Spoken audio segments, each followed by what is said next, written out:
May Mendoza update. And nag-live pa nga si May by request. Kasama niya sila Ian Red at Ma'am Alan K. Masaya pa nga ng kanta nila si Direk Ice Guerra. Ang kasama mga Dabber Cards. Nagkaroon ng salo-salo. Kumakain ng mga Dabber Cards.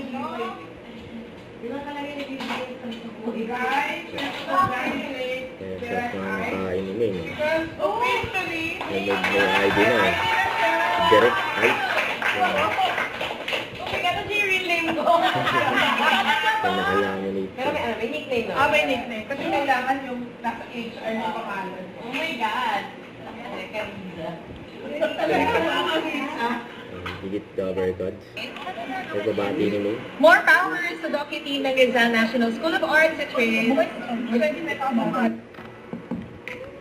Si Singing Queen Sang at si May sabi, thank you for today. Dabber Cards medyo matching pick with ating May Mendoza, So ito pa yung picture ni May na nag-workout sila kasama na si Chami at si MJ Lastimosa, Don't forget to subscribe, click the notification bell for my update. This is Richard Reaction Vlog. Stay tuned for more videos. See ya.